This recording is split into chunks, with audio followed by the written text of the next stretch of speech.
How we doing, everybody? Welcome in. Let's just get this one Yay! on. Let's spin this video. Let's go.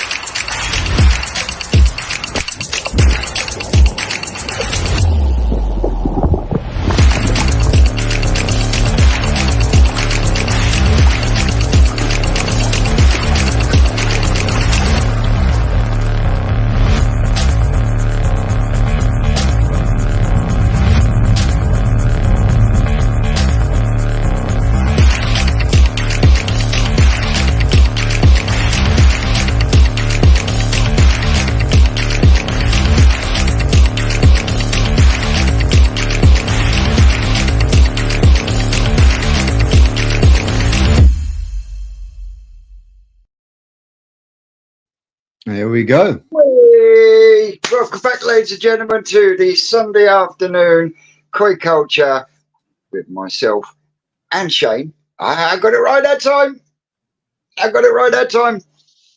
And anyone else that wants to join us, I did send a few invites out, but I have had a few responses back. People are busy, which is understandable. So, yeah, what we will do is we will start off like we normally do. And what have you been up to this week, Shane? This week's just been tidying up, getting things done, trying to work out what this epoxy issue is. So by issue, I mean we are dropping water pretty rapid within the main pond. No, not the main pond. The main pond. So it's not the filter then? Nope. I've sealed it all, resealed it all back up, done all the gaskets, took the old foam ones out, Obi-Wan them. Yeah. No leaks there at all. We fill it up, and within 24 hours, it's back down, I'd say 4 inches. And then it seems to level itself out. So it's got to be somewhere in the liner within that top section, which could be from where we've been having a visit from a certain unwanted guest. Perhaps. There has been one or two spotted. But you took it there.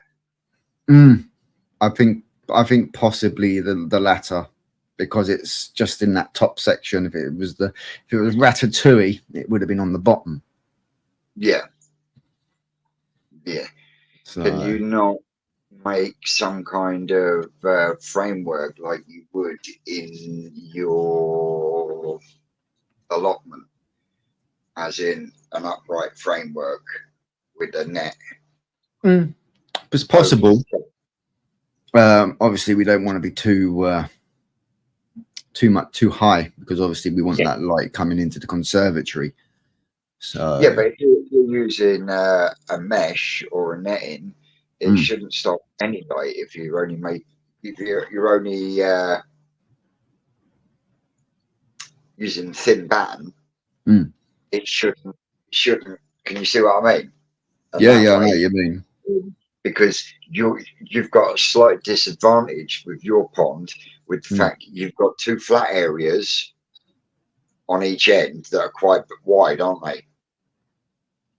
So it gives the heron somewhere perfect to stand, and then stab through the. Well, you got to think they're a block width, and then you've got a gap that's probably 4 or 5 inch. Then you've got the brickwork.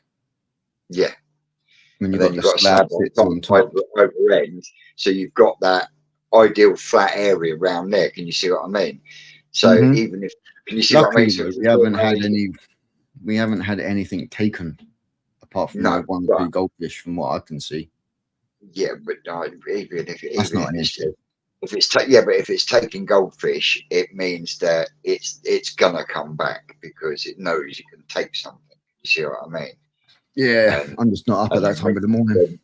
When you go on in the season a bit more, and you've emptied your little pond into the fish house, and then you go back to fry and smaller fish, then Yeah. it's like ringing a fucking buffet bell for it, isn't it? Yeah, and there's a couple of the koi, obviously, in the main pond, in the small pond, like the Ginrin Kahaku, for example, that really should be going into main pond because it's getting to that size. Yeah, but at the same time, if you're going to start adding fish to the main pond, then I want to get the leak sorted first. Well, not only that, you need to start thinking about more filtration because your bio load is very heavy in that pond now. Because it's on the cusp.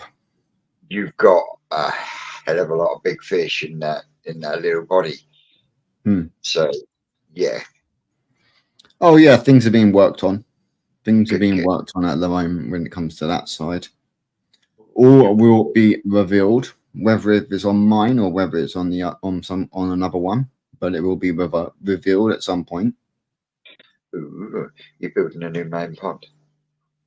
No. Was that one more layer? Yeah, pretty much. Well, you have taken the whole of the back end of the garden. Well, that's always been my section of the garden anyway, because it's been the back out the way. Once I had a rat chew through the liner 6 inches below the top, I will check it out. As I say, I have got this old girl, so I might attach a landing net handle to the bottom and then give her a close up around the whole edge, and also go just under the surface and go around again. I thought you was tapping a fucking mousetrap then. I was going to say, how's that going to work, putting a mousetrap on the fucking landing net handle?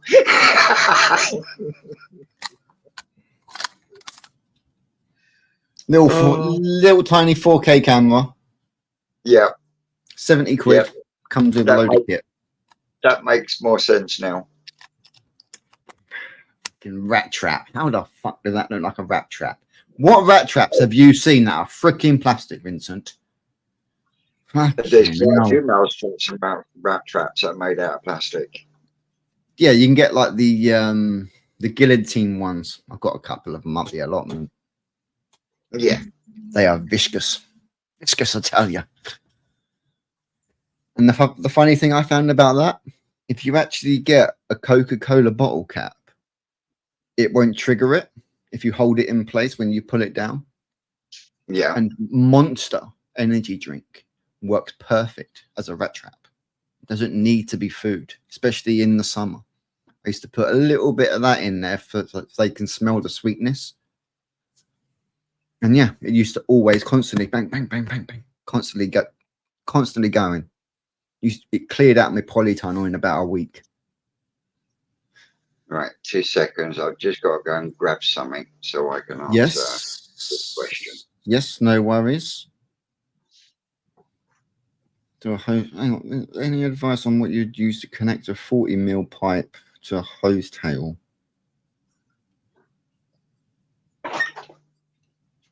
Trying to think 40mm. 40mm, what's that doing? My little chickadee is one of these, which is basically a solvent weldable hose tail.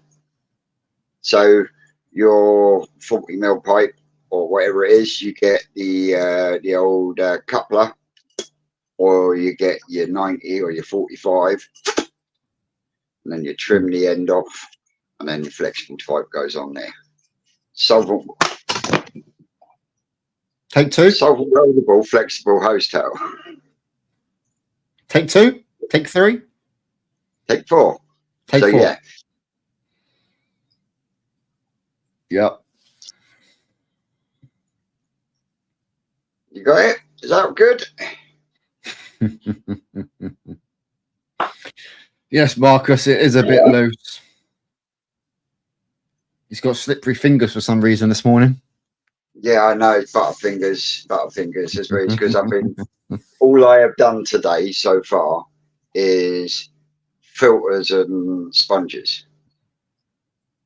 So every system in the back garden has Mm-hmm. now been done, including the sponges in the on the air driven filters in the IBC tank, and the sponges in the vat as well. So yeah, that's why my hands are. Yeah, you get that film on them from the sponges. No, it's just where where your hands have been in water for long periods of time, in and out, Yes. all that Yeah. smooth sort of feeling, don't they? Mm-hmm. So yeah, right. Hang on. Jamie was saying something. My second-hand Draco drop-in drum is working a treat from inside the retro vortex. Oh, mate, that's fucking awesome. Nice one. Yeah, Wickham, that's a good idea. I can give it a try and see if I can give that a shot. So I've got plenty of OB1, so if I do find it and it is in that top half and it's dry, I might just pull it back and slap a bit of OB1 on it. Because I haven't got any rubber liner to use as a patch. Right, okay. Is that a rubber liner, is it? That one is, yeah. Yeah, that main pond's on a rubber liner. Have you got any insulation or anything behind it? Concrete brick wall. So you didn't put anything in between? Yeah, concrete. It's literally breeze block filled with concrete, brick.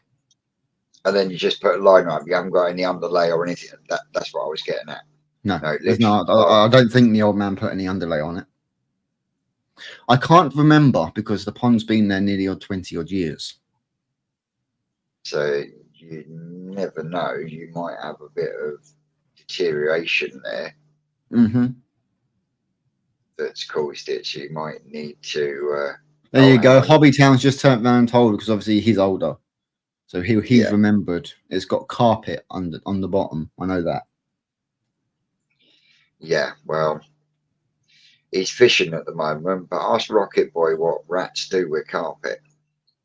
Oh, I know what rats do with carpet. We've seen it plenty of times. If you didn't see when we took down or we moved Rocket Boy's wooden pond before we put his new one in place, he put carpet underneath it as underlay, and they just used it to stop whatever it was above it coming into the tunnels that they'd created. And they actually used fibers of it to build a nest right in the middle. But that was the only thing that was stopping the liner from dropping down into the rat runs was the carpet. But they do things like that or polystyrene, as you've seen down at the forest as well, wherever on the outer ones, wherever we've had 4-inch polystyrene around, and it's usually all the way round at the bottom of the pond. They go round and they chew themselves a little tunnel, and then they chew up into it and round. They love it. But we've found, or we've noticed that if there's 2-inch or inch polystyrene, they don't seem to bother because they can't get their bodies into it. Like, they could slim down, but there's too much pressure there from the water body for them to be able to. It's weird, and that's why in certain systems the polystyrene insulation is being changed slowly but surely from 4-inch to 2-inch to eliminate that. Clearing out the polytunnels and stuff and keeping on top of that is going to help as well. Oh yeah, most definitely. So yeah, we're going to get that done. Hopefully this week we can get pump taken out of the swimming pool, give it a clean, give it a good scrub a dub, work on it, make sure it's all pristine clean, and then that will go into tank 1. So you've not even got that tank up and running yet? You've got it full of water? We've got it filled, but we haven't got it running. You haven't got it running? No, just go in there and just add a little bit to it just to keep it moving. We've still got to Okay. trim it down. So we were going to try and do it where we waited until we got the timber to put the top on. Yeah. But I think before I go away, I'm just going to cut it down, Obi-Wan it on, and then just get the board when I get back. Yeah, tank is running smooth now. Yeah, he's set up a 96-litre tank down where he is. And he's going to be taking a few of the smaller tubers and things like that down there. Ooh, nice one, Dino. Yeah, he posted his first short yesterday and is at the moment sitting on 1.4k views. I shall check the channel out now. Yeah, later on today, after this, in between, I'm going to be making his banner for him as well. I've got an idea. I'm just got to play around with the slices and things like that from how I want to do it. Because obviously it's two types. Have you heard from Samuel at all? I've reached out, but not had a reply. So I've sent him a couple of messages. I haven't heard from him, but sorry, I just popped into my head. That was all. Yeah, I've had a couple of messages. Oh, he's up to 1.5 now. Ooh, well done, Dean. Sam, if you're watching, bud. Yeah, get in contact. Nicole, miss you loads. But yeah, as well as filter revamping this week just gone down at the farm. Oh mate, honest to God, if you could have seen the state of that filter, I mean, it was bad. What one are we talking about? The filter I done on Thursday down at the farm. You know, the two big round vats that are out back. I did one Wednesday, didn't I? Yeah. Well, the one on the Thursday that I emptied, that the fish came out of, that we auctioned. Yeah. Then that filter, I had to rebuild the stand because not only had it done that, but it had done that as well. So yeah, I had to strip it out, and I moved 2 baskets, and then I went back up to the workshop and grabbed a pair of gloves that went right up to my armpits.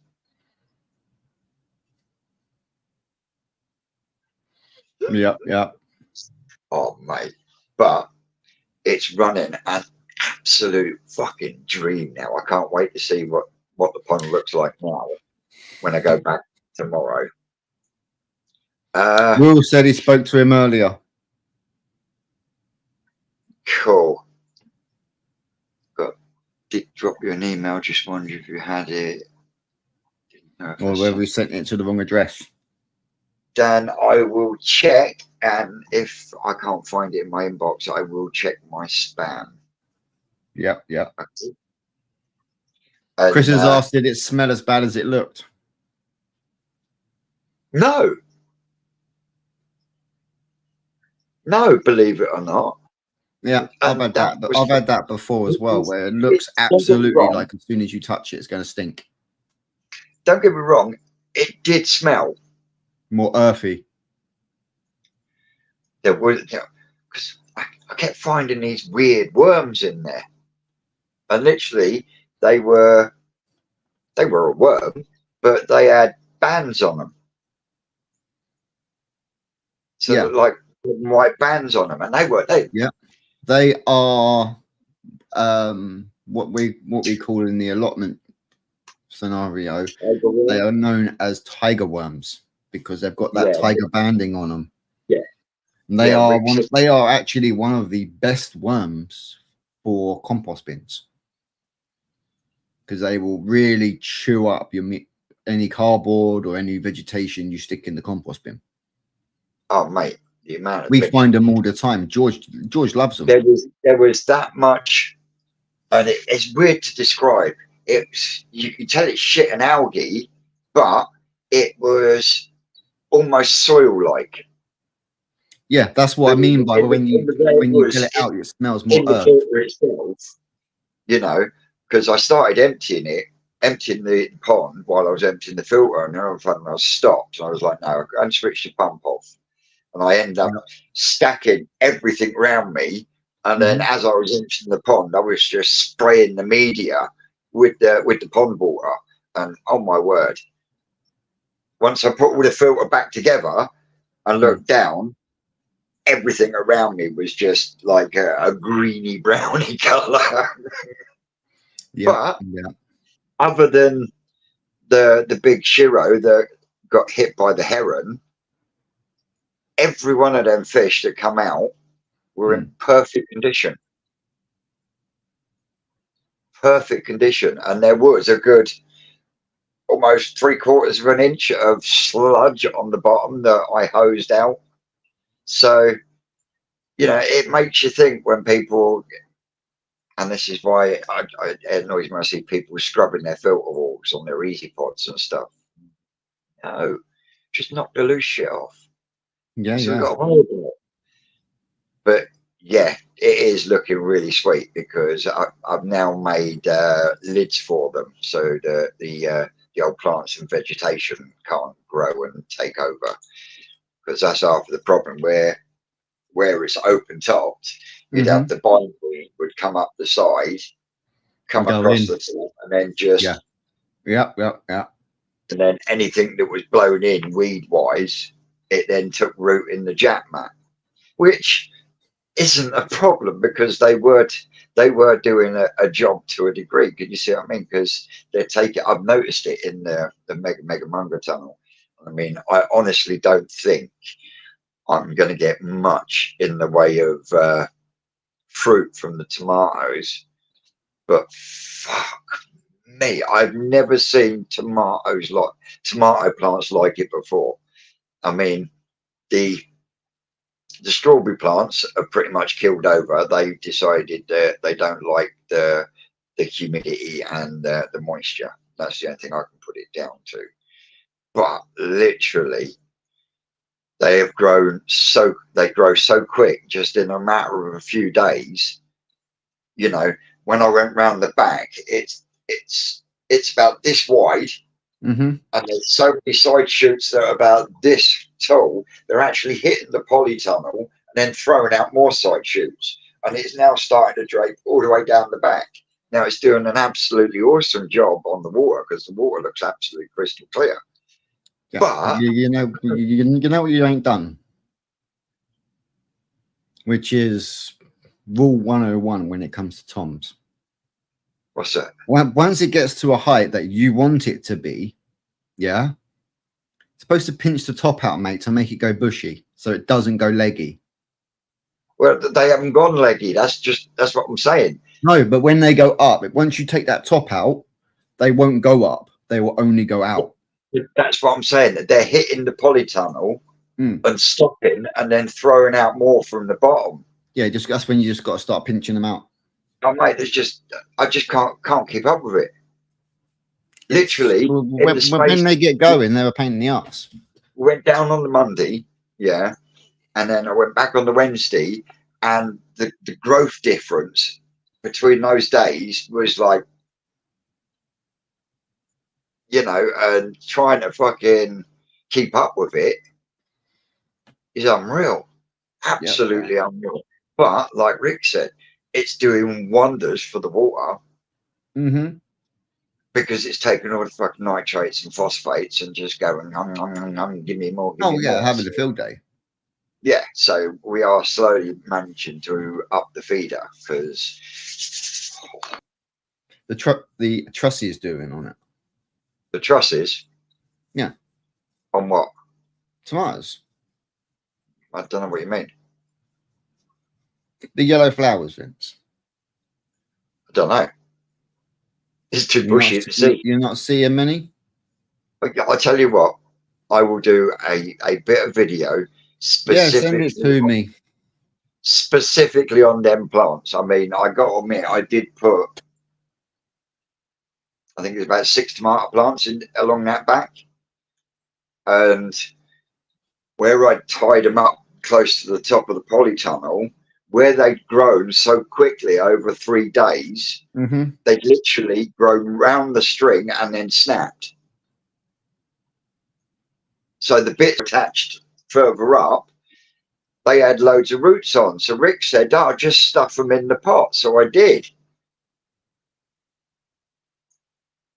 Now you getting me?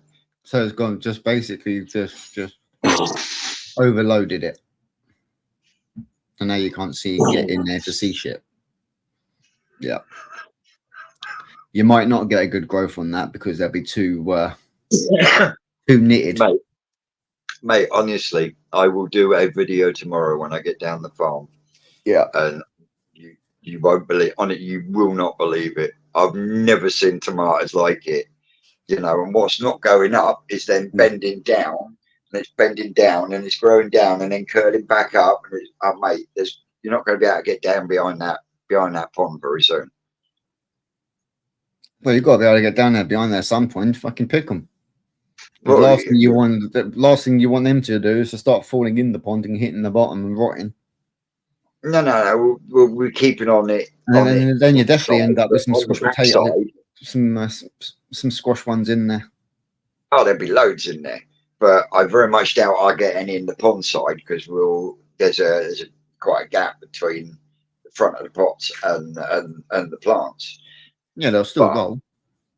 You know what I mean, but I very much, well, even Rick said he very much doubts that my darling, very much doubt we'll get much in the way of fruit from them. No. And literally, it's just a case of using them for what we're using them for. Yeah, just using them for is what you're using them for. But also on the strawberry front, reason behind it, potentially. Yeah, that's the go. You've got earlies. Meaning they've already fruited and it's now come to the end of their season. Right. Because you get 2 or 3 different varieties of the strawberries. You get your early crops, your mid-summers, and then you get the later strawberry. Yeah, I did have some nice strawberries going on there, but because of the moisture, they just went mouldy. It's because it's not being in there every day, just keeping them out, so then they're rotted. It happens. I've had it happen. You know. Yeah, I've had it happen. I've still got about 35 strawberries in the back garden in pots that need putting out. So yeah, ones I took off last year. Yeah, we genuinely think that the old tomato strawberries is a non-starter in there, but for the job they're doing, mate, tomato plants. Oh yeah, they do work. I was going to say, what's that supposed to be? What the fuck? Oh, I see why he's done that. It's because Frankly's in here, and of course, we'll call Frankly the gorilla. Oh, it's a silverback, is it? Oh, I see. Yeah.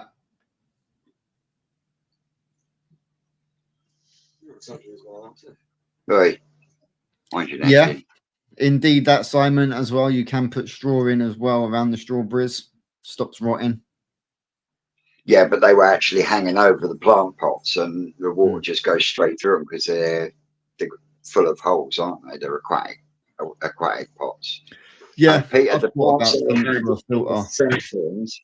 were irises and calla lilies, and they ate the shit out of the nitrates and phosphates because that pond was south facing, so it had the sun all day long. I mean, we even did a test one day with a temperature gauge, and there was a 7-degree difference between the front garden and the back garden. Mm-hmm. And I had no blanket weed in the front pond, yet my back pond had load. I couldn't get rid of it quick enough. Mm-hmm. Yeah, that's when you was going out there with the stick. Yeah, and I'm rodding the bloody bottom drain line and stuff. So far, I haven't had to get I haven't had to get the pull through out so far this year. But again, at present, I've still not switched my UV on. Why not use what grows wild?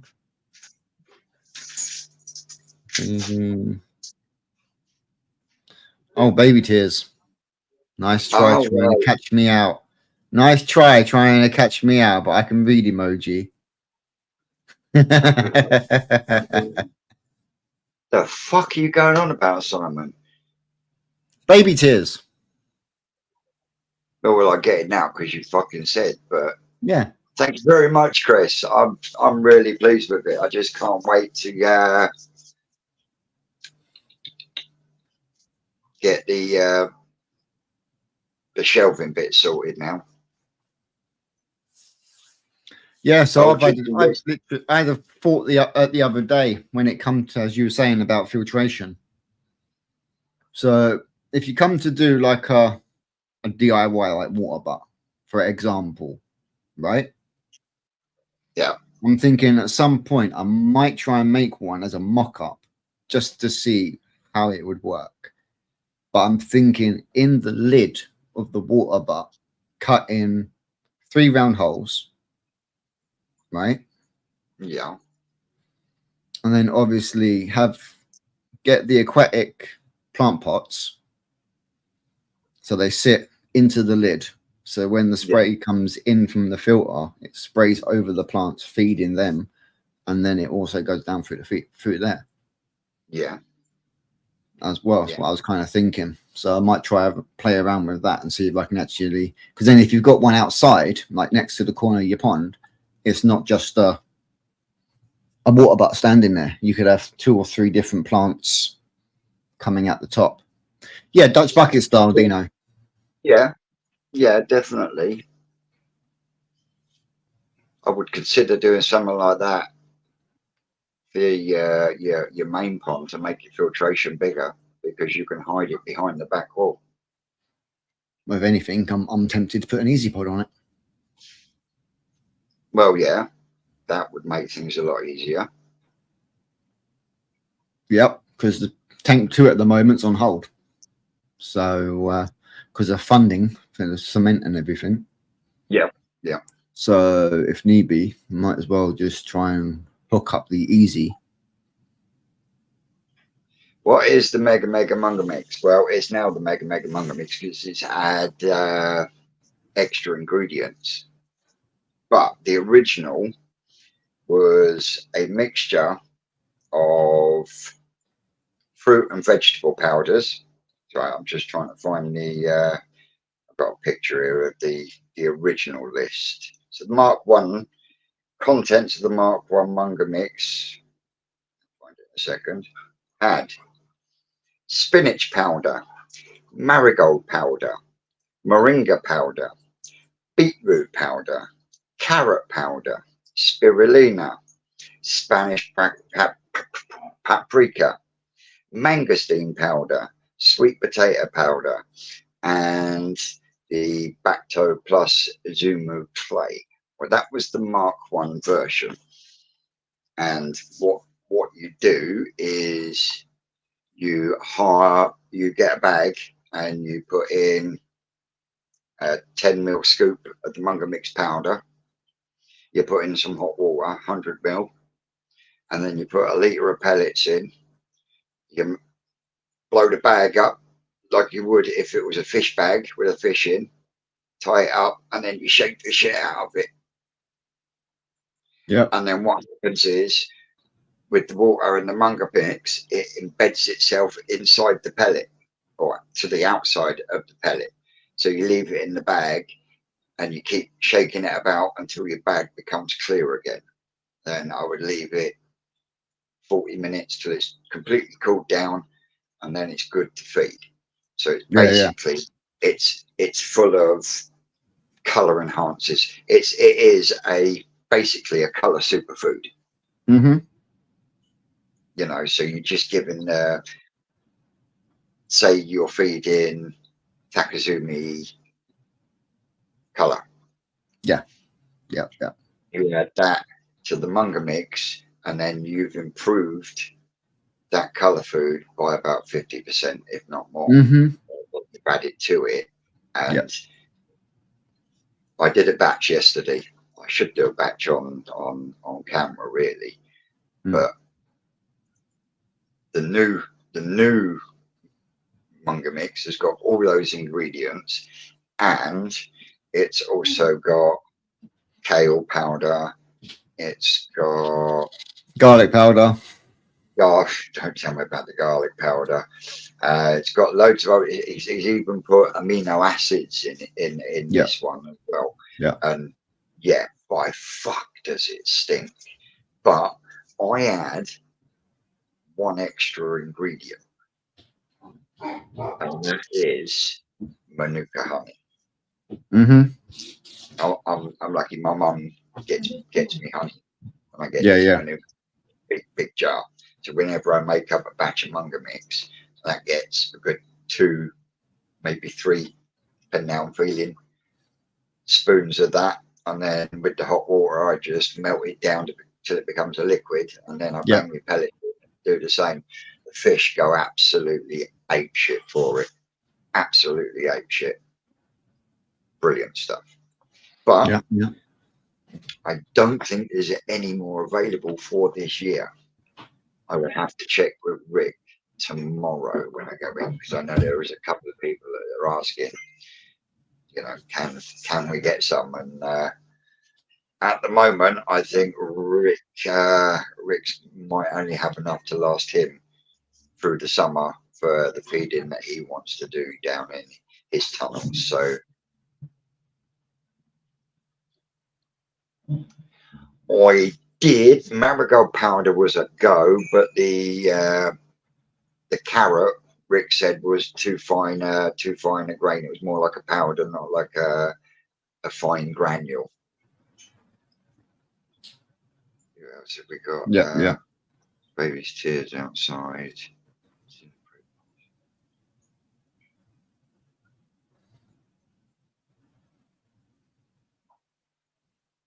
Simon, mate, honestly, they are growing ape shit. I'm telling you now, those tomato plants are growing quicker than any baby tears right at this moment in time. I can guarantee you. Absolutely guarantee you. Yeah. Yeah. Jixie loved the new t-shirt, mate. I won't lie. I did get choked when I opened it, but yeah, the guys that sent it out, they know. So we've got other one here, DWP Koi. Hi both. I've not been keeping koi long and was wondering if koi fart, because I've got one that's got bubbles behind him. Only thing that I could think of would be an air. It's gone through the air, and what you're seeing is the actual air bubbles traveling under the body. I'll tell you what, mate. Send me some pictures on email. My email's in the channel description, and we'll take a look. Because yeah, that's a new Unless one its on me. gills are closing, and as the gills are closing, it's sending the bubbles down. Because my big Ginrin Becco, she's the only one that in the pond that does it. But she will she'll come up, and then she'll go down, and then as she goes down, she leaves a stream of bubbles coming out of her gills. Yeah, George does the same. She doesn't do it all the time, no, but she is the only one in the pond that does it, and I cannot explain why. Yeah, George is exactly the same. It's basically a fucking submarine.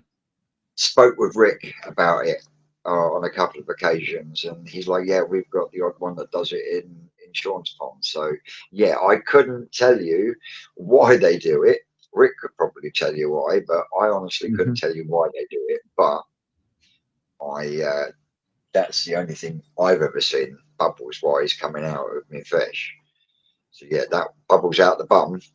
That one's a new one on me. So yeah, send me some pictures on on email, and we'll see what we could sort out for you. Because if I don't know, Rick will. Yeah, we were saying don't forget next Saturday to wear the trooping colours. And Jamie's asking questions, guys. What bacterial agents would you recommend? Well, what do you mean by that, Jamie? Do you mean for your filters? So I'd say something like Bacto Plus.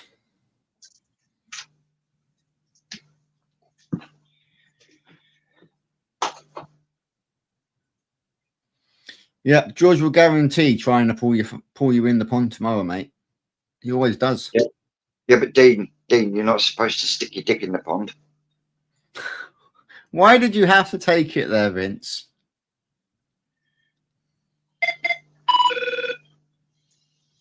Yeah, I know, Will. I know. You try and hand feed fucking Oh, Will, George. did you not see? Have you not seen my video? Right, let me go and get it so I can show Will. George, how you doing, buddy? Busy. My Benny Kiko does the same, Vince, but only since he went into the deeper pond. Yeah, so it could be the fact of just, you know, the pressure of the body of water in which they are in could potentially make them have to release more oxygen from the gills, like you do in a submarine, to actually drop to them deeper depths. That's what I would say it would be.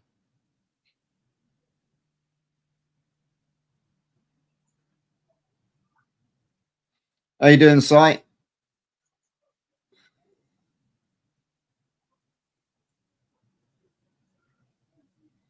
But yeah, hope everybody's had a good week. Ponds are all great, no issues. Doing good, mate. Just home after a weekend away. Nice. It's always nice to have a little break, you know, a little bit of you time, so worrying about having to do your filter cleans and everything like that. You know, you get them all done before you go away. That is definitely for sure. But yeah, there's a few things that'll be getting planned in the background. But yeah, all will be announced later on at some point. And yeah, while he's gone, I wanted to just say I appreciate everybody stopping by on this Sunday. As always, coming to hang out with us, chatting away, and yeah, just being there. What? What? You went to get a t-shirt, didn't you? To show Will. Fuck yeah. Fucking old man. Tell you what, guys, his memory's going.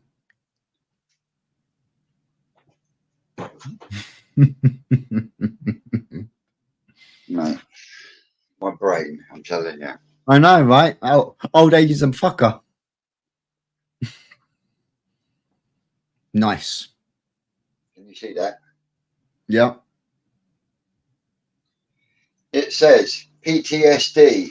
You never know what we are fighting underneath the smile.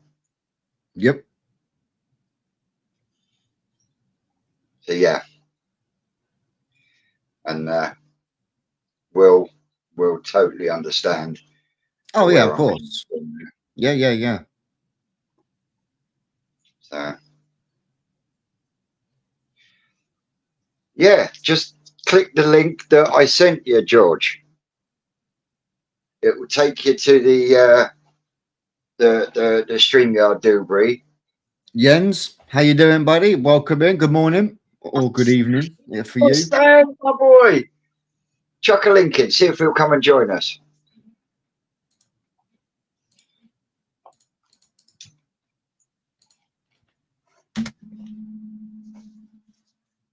I think George is gonna. Yeah, I think I might wear it on the Sunday at the show. Will.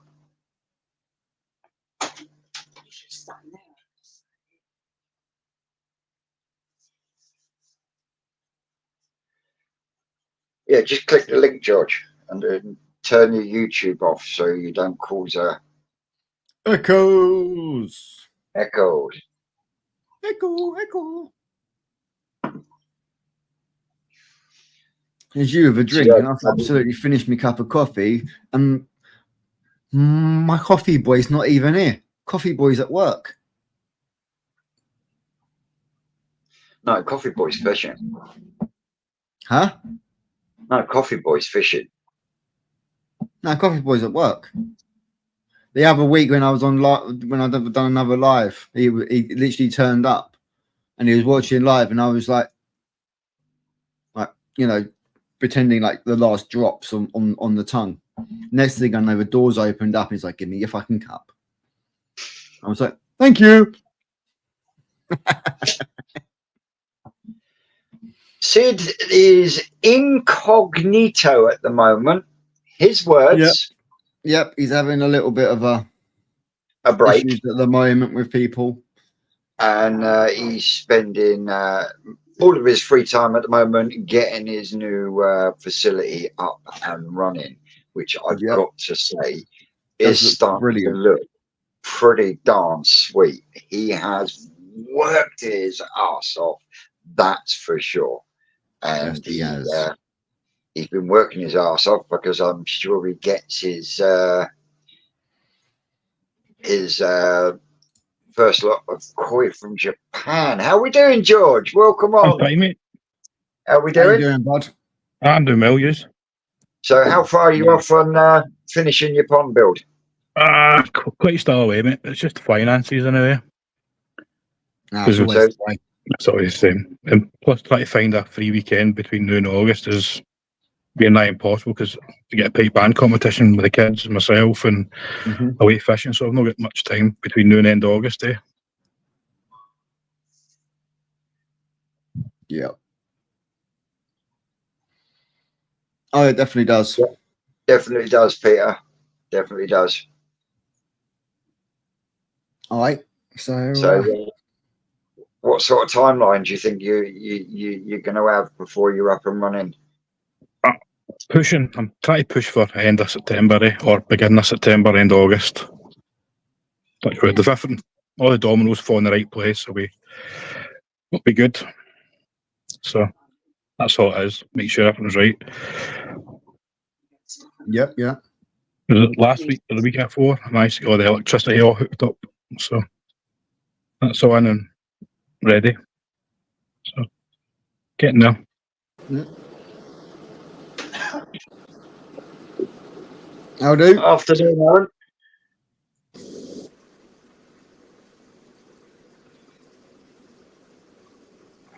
Can you hear us or not? All right. There we go. How's your back feeling? Yeah. Hey, you got it easy, Mush. You got a cement mixer. Yeah, tell me about it. Doing mine all by fucking shovel. Yeah, us mere mortals have to use our hands. Breaks your back. It's still a lot of cement to mix even with a mixer. I'm having to, because I can't get a barrow nowhere near it because it's 1/2 metre down, but because we dug the hole a lot bigger than it needed to be, then I've got a mud edge with the bricks. I can't roll a barrow over it, so I'm having to fill it up by a bucket and hoy it in to the cement mixer and then jump over the wall. So as soon as we're up to like ground level with the box, then we can backfill it and then I can put a ramp down. Yeah. So how far are you off getting to that point? I'm up to that point in all the corners now. So next time I go, I'll be able to just do the middles and then backfill it. And then it'll need another set of corners putting on that to take it to the height that he wants it. How much higher is it coming out of the ground? 600-700. So it's 1/2 metre down. I think it's going to be whatever's closest to another 6 blocks, whether it has to go 7 blocks or 6 blocks. Closest to 1100. Right. So that's on the blocks. Is that blocks flat or on edge? Flat. So we'll see. So George, you seem to be the only one that's done your blocks on edge, but mind you, you are using 6-inch blocks, aren't you? 6-inch wide. No, I'm on edge. I couldn't get the 6-inch ones. It was going to be another 8 months before they brought them. I'm on edge. And up here in Scotland, so I've got 100 mil wide on edge. Mm-hmm. So it's like That's- four, just out 4-inch on edge. Actually, come to think of it, every single one of my ponds has all been built on edge. Plus every layer's got thin 2 mil stainless steel flat bar Yeah, right that's through it. it. Every bit in it, and every corner's been reinforced. Yep. So I don't see. Every corner gets a tie. And even the sides have got wall ties in amongst them as well. So Yep. Yep. to me, it's not going anywhere. The first 2 feet are clay all the way around and backfilled, so I don't see it going anywhere. Yeah. Yep. Plus, So I've got basically wood building it the same as strapping my around fly it pond. as well to support the cladding. So as the blocks are laid that way, the cladding's Yep. going that way. Yeah. So Yeah. it's crossed. Yeah. I know what you mean. Then the 2 layers of fiberglass that's going on top. So I don't really Okay, see you're it. gonna go fiber. I don't really see it moving at all. No, if you're fiberglass in that, then you shouldn't have any problems at all. Aye. And plus, if I didn't lay them on edge, I wouldn't have the pond. If they were flat, the pond would have been like 400 gallons or something, so it wouldn't even be worth even doing it here. Yeah. No. Definitely. We're having problems with getting all the cement at the moment around here. We're just having to buy it when we can get it, because for the past 2 weeks, the people that are buying it in that quantities for jobs because they know it's scarce. That they're just going in and buying everything in that shop. No, it was the same up here. It was getting a lorry load of block in. I was getting the next day, and they were all sold, so I couldn't even get any. Yeah. Oh, So a bit of a nightmare, but luckily now I've got a mate that came and helped us out last week. Started us off getting it all square and stuff like that. Who's a builder, and then they're getting quite a bit delivered to site as well. So I've just got my name on their list when they need more now. So they're getting a bit of a priority on delivery, but it's been really hard to get materials. Yeah. Jesus Christ, I didn't think it was See, that bad. for me, I'm pretty damn lucky. I just go down Selco. They've got tons of it. It's all to do with that railway, isn't it? They're the ones that are buying it all. That high-speed railway going through the UK, buying massive. But what ones are you using? You just using Blue Circle? Just any cement. Anything you can get your hands on, no doubt. If he's got a. I'm when I say I can't get hold of it, I've got a van, right? So I don't need delivery, and I'm going to every builder's merchant and every DIY shop in the area, and it's just there's nothing in any of the bins that they're in. Have you not tried Amazon for cement? They've got a shitload of cement on Amazon. Really, I ain't tried Amazon. You would have thought getting fucking cement from Amazon, eh? But mate, you can actually get everything and anything you want. Yep, you can. So when I go to a builder's merchant and buy however many bags and a ton of sand with it at the same time and have it delivered, and there's nowhere. There's people that are spending more money that they'll just prioritise of you. Yep. Yeah. Mm-hmm. But yeah, Vince, you can order your sand in your cement and get it delivered from Amazon. So when I tongue-in-cheek said you can't get blocks on Amazon wish list, was I telling porkies? Maybe.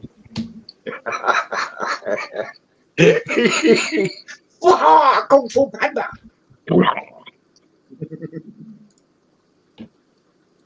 Yeah, at least the wife's happy now. She's got her decking and everything's all done, so keeps her happy. Oh yeah. Yes, Vincent, you were chatting absolute. Oh. You can get blocks delivered from Amazon. Fuck me. No, thanks, you're not my type. The builder that we had to come round to help us square it all up was Casing that was using concrete blocks and not breeze blocks. He picked the first one up and went, "Going to be a long day, this, isn't it?" As soon as he picked the first one up. Oh, I know exactly how you feel. I had to move 200 of them, and it weighed over 2,228 kilo. I'm literally handballing that from the front garden up to the koi house. Yeah, put hairs on your chest. Stop bitching. I've got plenty of hairs on my chest, man. Don't worry about that. I'm lucky. I'm lucky The old whiskey helps with that. when I get mine delivered, they'll be right by my back gate, so they won't have to move very far. That's for fucking sure. Yeah, yeah. Mine are all But yeah, up on you edge. can get. And just pray it doesn't rain because they get heavier. Yes, when they're wet. Oh yeah, Yeah, because they sit in water like a fucking sponge. yeah. My old These man's ones have been were out in kind of. winter for the These full- ones were like semi-fresh, as well. So you could still see that color change in them as well, and it was just like you. The ones I got are the rough ones. It was the smooth ones you just use for garages and you can paint. Mm-hmm. So they're a lot denser and heavier than the Yeah, open grainy. yeah. So well, mine, if you go for 100 mine will mil, go up on edge when I build mine. if you go for 100 mil medium dense, 148 quid for 72. It's all right. It's not even a full size pack. That they come in 90. No, that's cheap because I was getting a block for just over £1 a block. You're fucking lucky. Mine works Down- out at about £1.50 for the concrete ones that Down I here, got. you're paying fucking, for a dense concrete block, you're paying about £3 a fucking block down here. Told you, Yeah. there's 50 of them sat up in the garden that ain't going to get used. Yeah, but how am I going to transport 50 fucking concrete blocks from your place to mine? It's a 2-hour drive. Many trips. Oh, Rocket Boy's got a van, hasn't It's still not going to be able to fucking cope with fucking 70 blocks, that's for sure. It's a van, not a fucking flatbed. Don't get me wrong. He would try, bless him. I reckon you would get about 30 in his van before it tilts. Yeah. Yeah, 50 would be doing fucking wheelies down the motorway.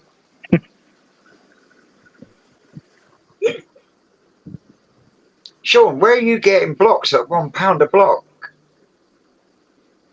So I got mine for £1, about 150. Vince, you've got to bite the bullet and get face ache to get on Marketplace. That's the best place. Facebook Marketplace when people have. Yeah, but then again, he's got the same issue as what he would have driving to get them. I've had a lot of cement off Facebook Marketplace recently, to be fair. Yeah. I put 20 in the Ferrari and it wouldn't move. Right, Jigs? Yeah, but I've seen Jigsy's Ferrari.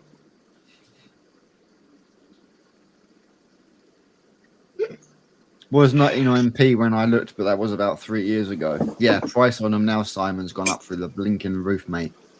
Aye. So, Aaron, what's next for your pond? Any improvements? Any plans to make it bigger? It is getting made bigger, but I'm making sure I've bought everything before I start it. I'm not going to start it. The ledge is getting dug out. I'm still keeping it in ground because I prefer to sit in both my bar windows and be able to sit and look at the pond from sat indoors if it's raining. So I don't want to build it out. I just want to build it longer, but the path that's next to my filter house right again there, I'm going to build a sump in there. So it's gravity from the pond to this, and then I can pump it straight from there. So I can have a proper bottom drain in the pond and straight up for the Nexus. So I've got a lot less pipe work than what I've got now. Yeah. We all know less pipe works better. So in effect, you're going to be building yourself like a settlement chamber before it then even hits the Nexus. Yeah, I can do that down here. And then at that point, I can put overflows and stuff in that and not in the pond. Yeah, yeah.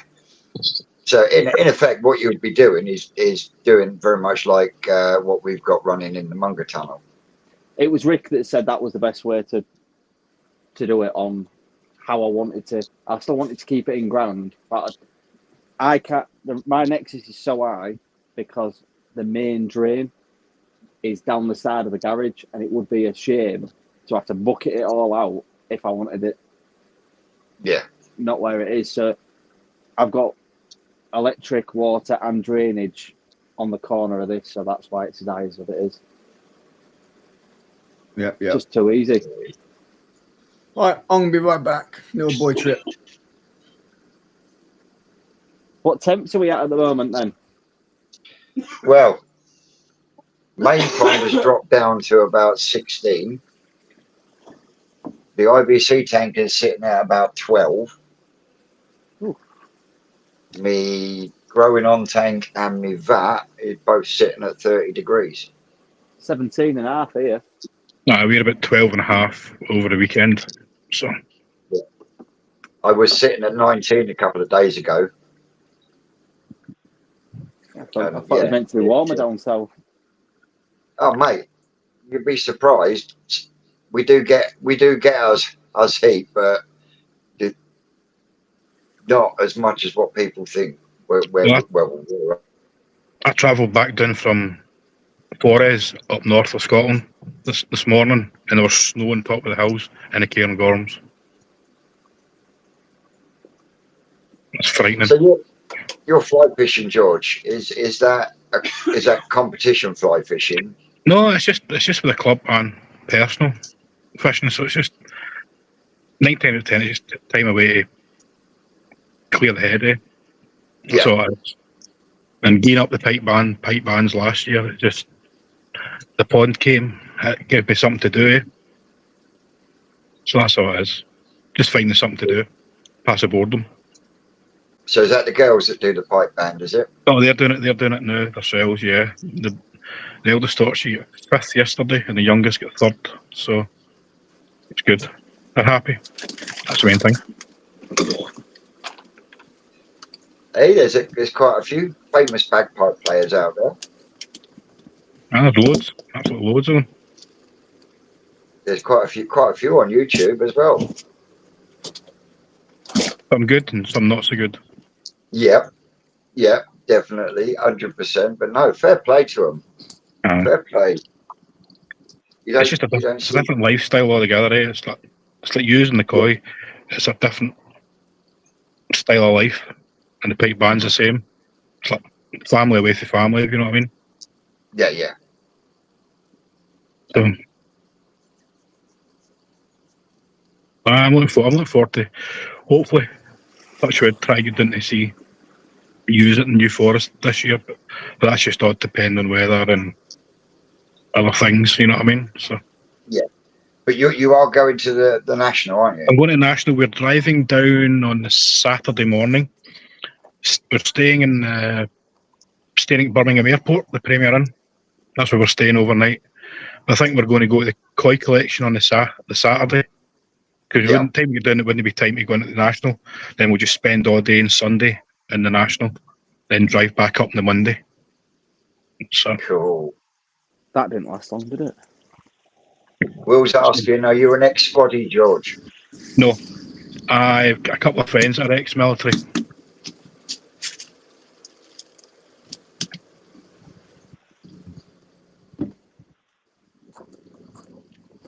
The size of that garden, and he's only got one pond. I know, I actually never thought his pond would be bigger every time I see his videos. Big enough. It's deep enough. So how deep is that one? 1 metre. 1 metre. Well, it's still not One before. deep, is it? Well, it's not far more koi deep, but it's No. it's still get wet in your waders deep. Yeah, Tony's I think is about 7.5 foot deep. I bet Tony needs that for all them koi. Mate. It's 4 meters long though, so when I alter it, I want it to go up to my wooden board here. There. Yeah.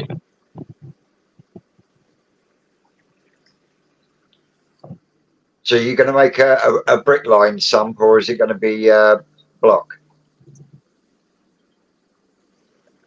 Depends how many blocks my dad's got left over.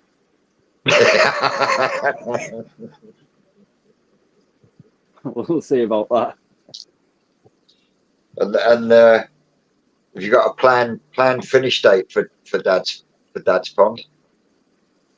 Well, I'm hoping it's going to be a lot quicker.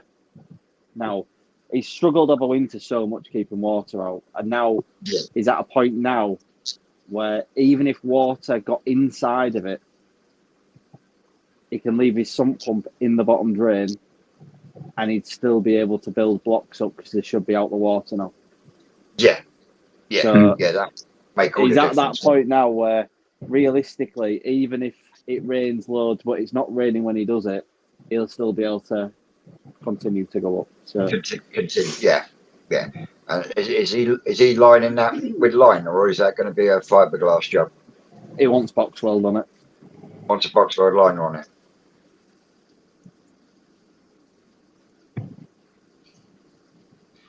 Oh, DWP. I don't know. Oh, Gary Coy's just joined this afternoon. Gary, how are you doing? Shane's decided he's had enough. Fucked off. Aaron, is there any way your dad can cover it to stop the water getting in? To stop the water getting in. The It's rain, like, aye. That's why I did, and it helped a lot. Maybe I had about an inch or so, but it stopped the majority of it. my old man's is massive though. It's like 10 metres by 4 metres, the hole.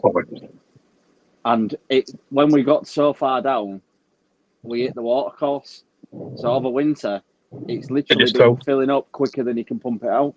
So he just left it. And that's why the video stopped as soon as it got to like starting to rain. So we managed to get the base on. We got the base on, and I was like, let's get some blocks, Dad. Like towards the back end of last year, we got sand, cement, and blocks, which have been sat there since last year. And then it was like, right, I've got this Wednesday off, Dad, let's do it. Peed it down. Got next Wednesday off, peed it down. And then the one after that, and he was like, I've actually got about 12,000 litres in the hole and blanket weed, so I think we might hold off till next spring. What can you do that? I've never known someone have to use blanket answer in an hole that they don't intend to be a pond. You didn't have Dad's round by any chance, did you? No.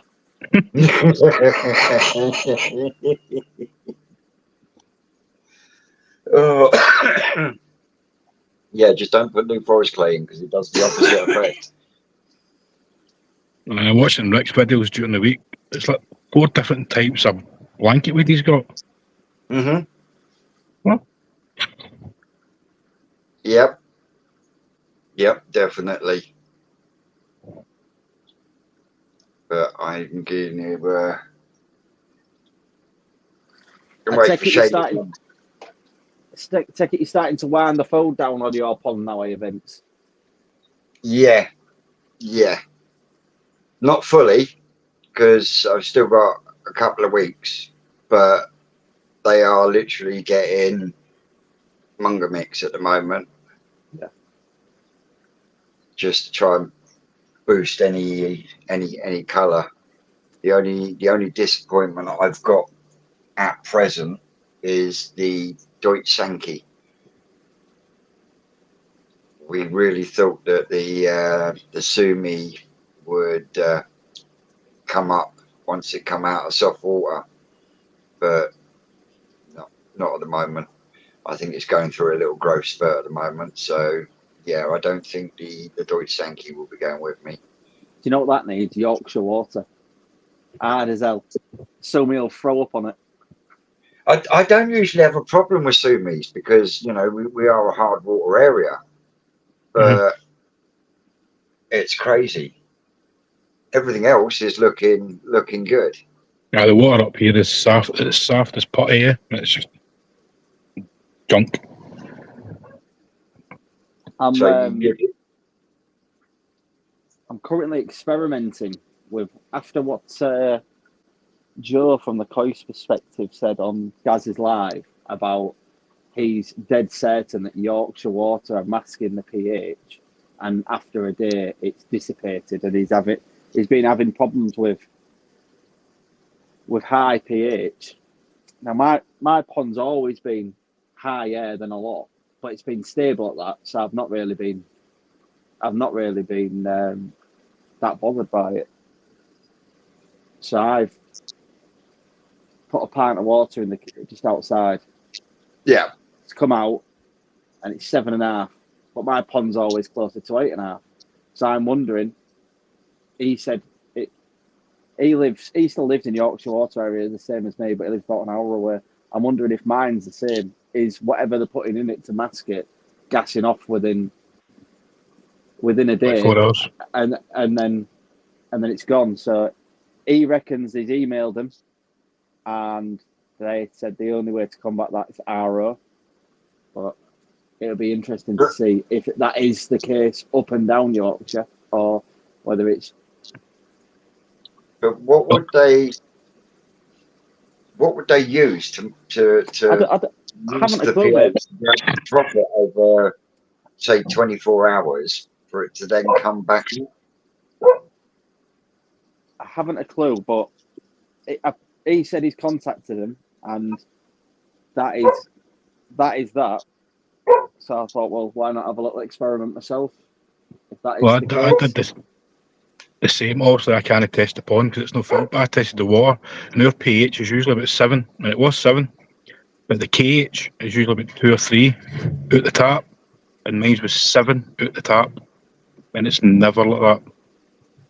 Oh, my KH is quite high. I think I can't remember what it was last time I checked, but once I got by 7, I just thought it was a waste of time putting drops in at that point. Once I know it won't Wouldn't know. I think I've only ever tested my KH and my GH once, and that was when I was doing the test kit review. It'd be interesting to see what yours is like, Vince, from the tap for each one of your ponds.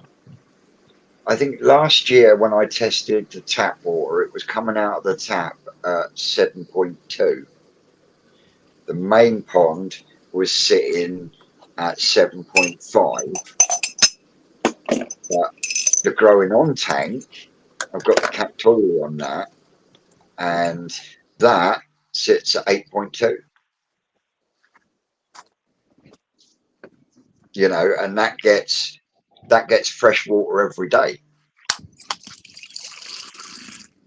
So they're masking your water as well, then, if yours has went up that high, from the 7 to 8.2.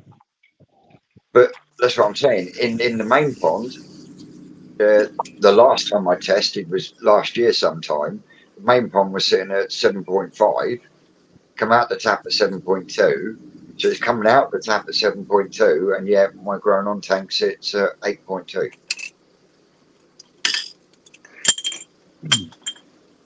I couldn't tell you about the Tosai tank or the IVC tank, but yeah, I'll have to get Dave to come over with his test kit one day and do a set of tests on each one for pH to see if they're different. If they are different, then look at why they're different. Hey Kyle, how we doing? Welcome in. You know, because when you look at it, I am running loads of different medias on different systems. So maybe the filters and the way the filters work also affects the pH. See, I'm still using K1 in the moving bed. I'm going to try K1 micro. It's like, why not? You know what I mean? So, but as I say, I've got K1 plus, K1 micro, K3 as a mixture in 3 of my bio bins. One has got just Helix 13 in it. There is Helix 13 in all 4 Etipods, as well as a mixture of micro K1 and K3. Plastic media, I think, is a bit of a muchness. As long as it's got plenty of surface area, it's going to do the job if it's in the right setting. See what I mean? Yep.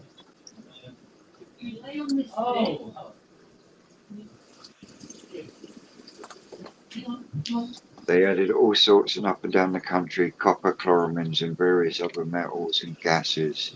I was speaking to a waterboard worker and merchant. It was quite interesting. Yeah, they're always adding stuff to the water supply. Yeah, but Cy likes all that Mm-hmm. science and Yep. all that. Very clever man is our Simon. So that is out the tap right now, Yep. and that is out the tap yesterday. Oh. Same water being in the Telford cup on the side. So one's Oh, right really? now out the water, one's yesterday old water. Bit of a difference, that, isn't it? A bit. That's fucking major colour difference.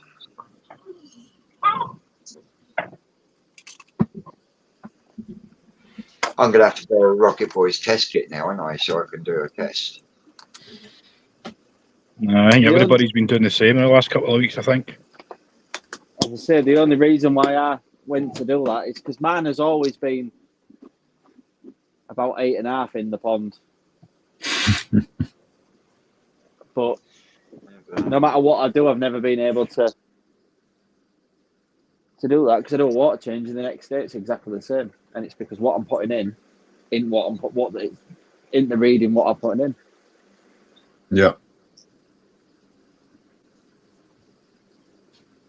Peter's saying I done a large water change, and for the first time since I first put the pond in, I've got green water, and normally it don't change that much in Lincolnshire area. Must be doing something then across the board. Yeah, they definitely are.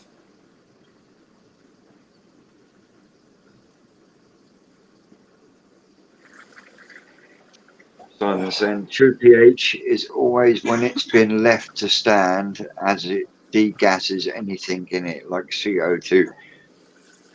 O2. Yeah. So you'll always get a true one if you leave the cap off your thing for 24 hours before you test it. That's how you get a true one, because it degasses everything out of the tube. Oh, so if you want to test the tap water. Mm-hmm.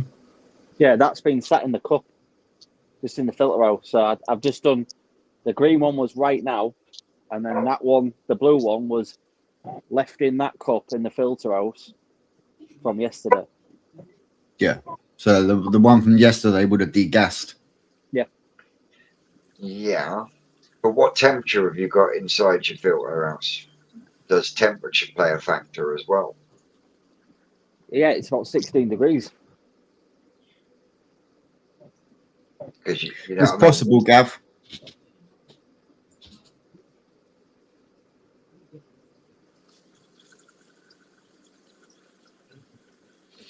Down there, it did have an issue. Wonder if they are adding stuff as a reaction to parasites issue. What parasites issue? Down in the Devon water boards, they found there was parasite issues in the main supply. So they're probably adding stuff to it to try and balance it. I thought that's what they added chloramine for. Yeah, but if they add too much, then you're going to run into the other issues as well. Which is when they're just constantly chucking more into it. What the temperature is. So there we go. Temperature shouldn't affect the pH. Nope.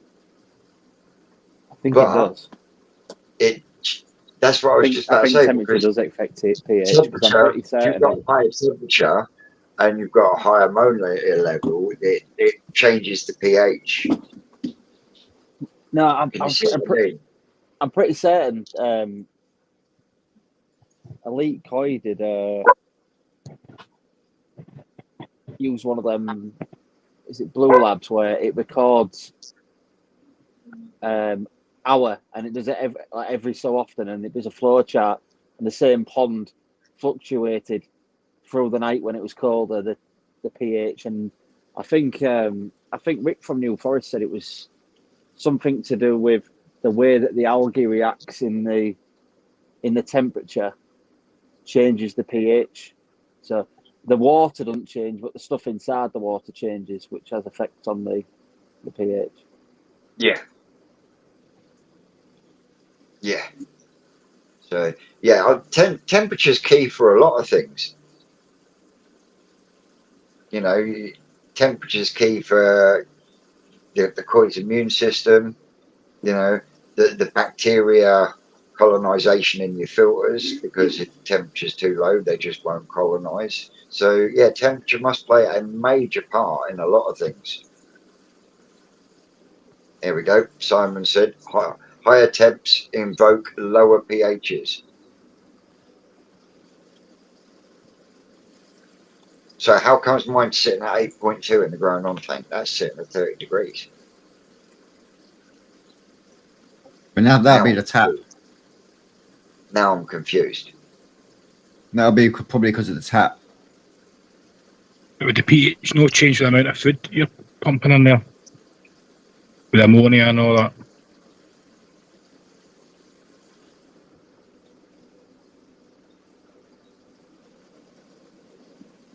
I think you're right, mate. Yeah, that could be Jigs. Jigs is saying there, do you think the weather changing so much they are adding chemicals to battle the algae in the reservoirs? Yeah, probably. Scott saying, yeah, but the actual 6 tons of fucking clover leaf.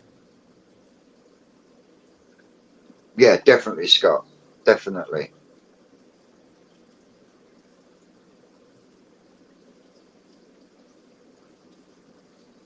Yeah, definitely will. Definitely.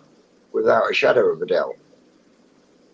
But it's not just as pond hobbyists they will. You think about the fact that you're actually, I mean, I've just gone and made myself a glass of juice straight from the tap.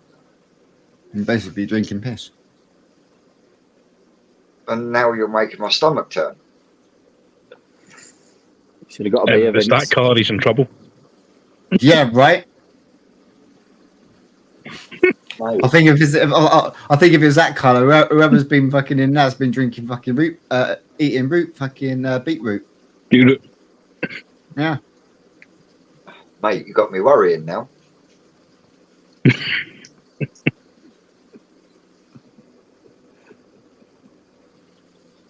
Just put some Everex in your juice. It'll sort you out. Or pond Yeah. So have you tried that pond detox stuff, then, Darren? Aaron? I've got that Everex on trial at the moment. It says that it lowers ammonia, nitrite, and nitrate when adding it to the pond weekly. Let me get the box. I'll read you what it says. It does. Is that the one that comes from Paul Reynolds? It is indeed. So would that be good for a startup pond? I use it to start up mine when time comes on. For a start, it says you've got a new pond dose or a mature pond dose, but neither of them use that much. Your first dose is like 80 grams 1,000, but then it's only 5 grams 1,000 after that. So after your first dose, you only put like mine's 7.5 grams put in a week, you know. So even on a 400 gram tub, putting 7 grams in a week, it's not a lot. No. Impossible to overdose. It lowers ammonia, nitrite, nitrate. I'm not here. I'm going to. It was something that would be interesting to see if it would counteract the new pond syndrome. Yeah, it says it breaks down all waste products and such as ammonium nitrate, which can be very harmful to the fish, works quickly.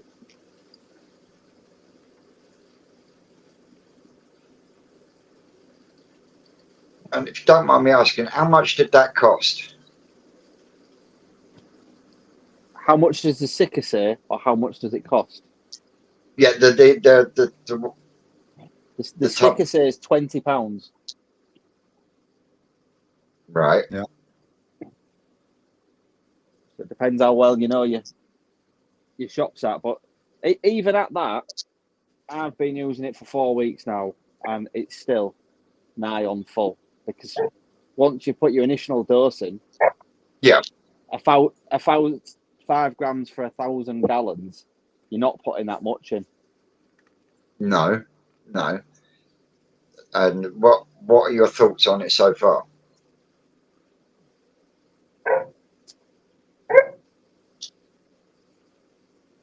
We shall see. No. Wait, no, honestly, so since No worries, Linda. No worries. Take care. since using it, I have had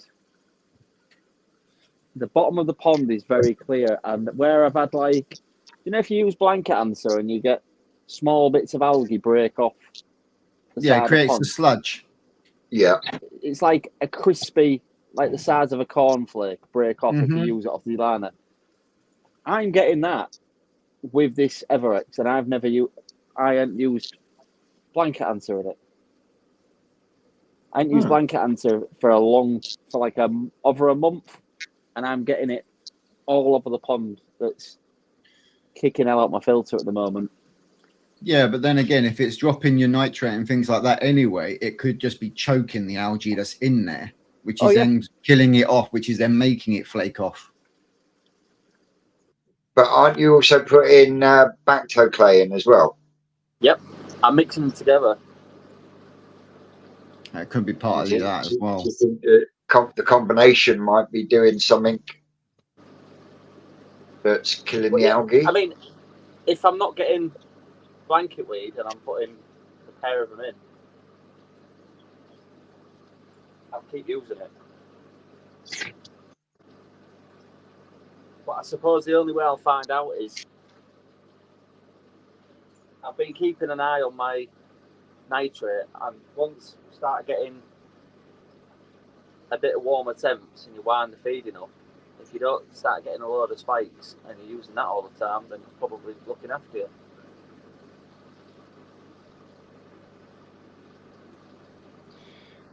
I've used the Everett and yeah, that stuff, and the PDF for about a year. Not noticed anything. Stopped using it. What's the PDF then, Simon?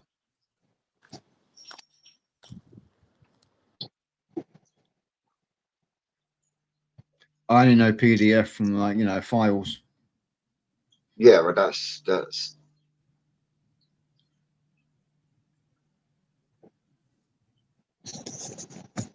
Oh, the pond detox formula. oh right. So that's so. Which one comes from Paula Reynolds? The NRX or the PDF? Both of them do. Both of them do. Yeah. So take it one do a different job to the other then. Yeah. The pond detox formula is to, correct me if I'm wrong, but I think it's to remove chlorine and bits and bobs out your water when you're putting stuff in. When the other one is designed for ammonium nitrate. In fact, But I've got, surely, if your filters are running correctly, you shouldn't need something to control the ammonium nitrate. No, because the filter should be doing its job. Yeah. should be, but what if you start adding 2 extra feeds, 3 extra feeds. Then the filter picks It's going to itself up. spike. It is going to spike. But Yeah. it depends But how much. if your filter's working like it's supposed to, that spike shouldn't be there long if you've got enough to cover it. So outright, he's saying PDF removes heavy metals that water companies put in. Yeah, so like the copper and things like that. Makes no sense. Yeah.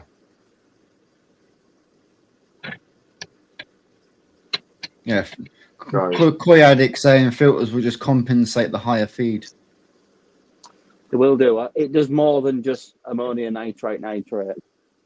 It's to do with breaking down solids in the pond and a load of stuff. It's all on our website. I've just been handed it by a shop to trial it. Right. Okay. Yeah. Yeah. Jamie's just said I use the detox formula. It's amazing stuff. It's £60.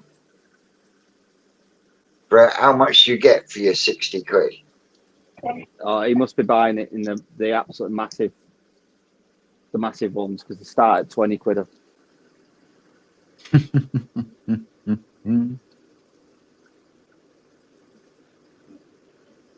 Yeah, that is a good question. Paul and Pink Allison's Koi. Where does the PDF remove it to?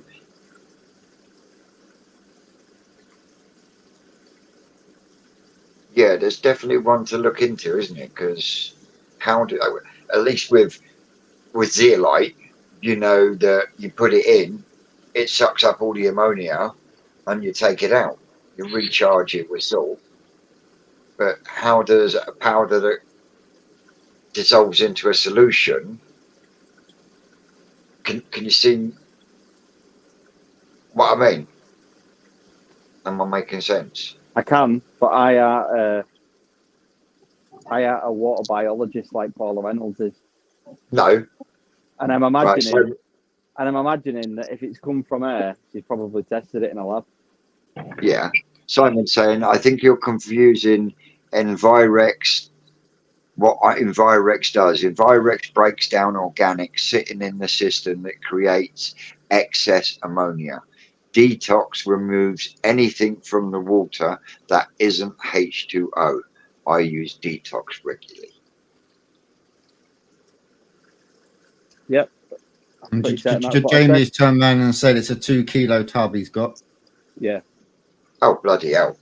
Yeah, so that tub's a 400 gram tub. Yeah. I got the detox on there, but the guy locally to me said he uses both weekly. Mm-hmm. So I've heard no but good things on the detox, though. I've heard a lot of people using it, but it also depends on how much fresh water you're putting in and what the water board you've got locally to you is putting in it. Yep. Yeah, true. I mean, so on Koi Addict saying so it will break down the residual algae that's on the liner, which is where you're getting your flaky from. Yep. Yeah, but having a nice little carpet of moss-like algae on your pond walls is good for the pond environment. Yeah, it's good for your bioload. Yeah, so surely if it's going to strip it off, that's going to be bad for your pond in the long run. Now, I'm not a water scientist, so I don't know. I'm just just going how it's been for years. Yeah. People use clays week in, week out, though, don't they? Yeah, but that's when you can get down the line where you're spending too much and more on your chemicals and chasing your numbers again. To some, I mean, but clay will have the same effect as what some of these other things do. Yeah, but it all depends on what clay you use as well. I mean, I came home when I first bought the fry home, and I added some of the clay that the guys used down at the farm, and then I put some of said clay into my main pond, and Rick actually said to me, well, that will do nothing for the sumis but make them softer, because it's a different type of clay to like the Bacto Plus clay. Yeah. Now, he said to me, for me personally, what I need to be using is the Bacto Plus clay, because not only has it got clay in it, but it's got silicas and stuff like that in there. And it's the silicas that you want for improving your sumi. And that Yep. was the whole point of putting the clay in the pond, because I'm trying to bring the sumi out of the Doit Sankey. So yeah, it does depend on what clay you use, and you know, some of them have the same ingredient, but others have extras added to it. You know, and some, like the Bacto Plus clay, it clears a lot quicker because it's not designed so much as a flocculant like something like Mediclay or something like that is, where it's designed to stay suspended in the water column in very fine particles to then flocculate any shit that then goes to your filter. I much As well prefer as Mediclare to Bacto Plus. you prefer Mediclay. I do, yeah. Why is that? Because it just, when I use Mediclare, I'd use it once every 2 weeks, and my water and seemed to gleam after it. And this doesn't seem to have the same effect. Don't get me wrong, like all the sumi and Benny on my fish look mint, but that could be down to the colour enhancing food that's in it as well. Do you know what I mean? I can't pinpoint it on that. No, not unless you stopped using certain things for a period of time, and then look to see if there's then a change. And that's what I was just about to say. Just split them up and try them. Definitely.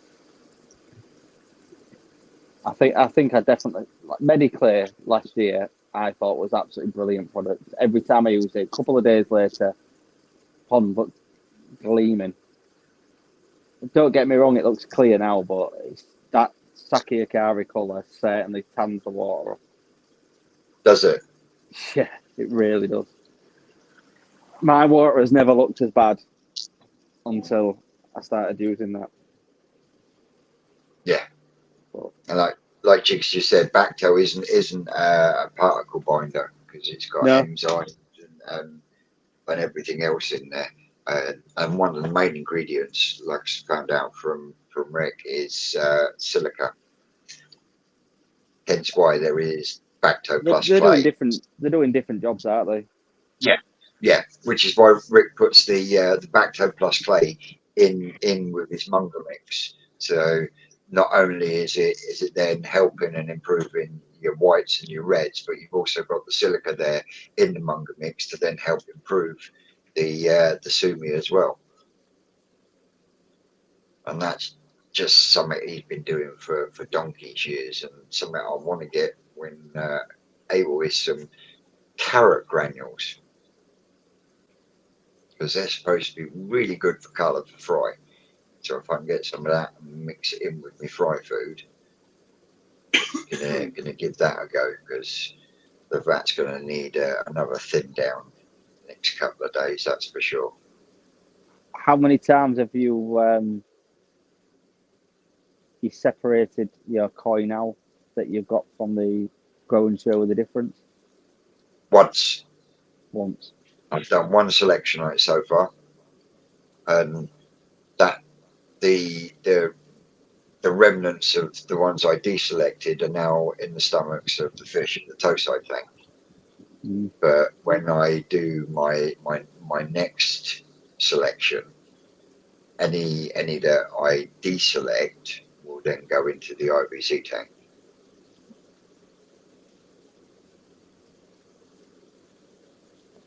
So yeah, just the one so far. Like Rick has, he's only done the one so far. So I will wait to see what he's going to do. We're going to do a look through this week. If we don't do a look through them this week down the farm, I will definitely have a look through mine after having a chat with Rick, because I really do need to think about thinning them down in there now, because they are starting to put some size on. Whether I'm the first one at 10 centimeters is a different matter, but there are a few out there that are growing them really well.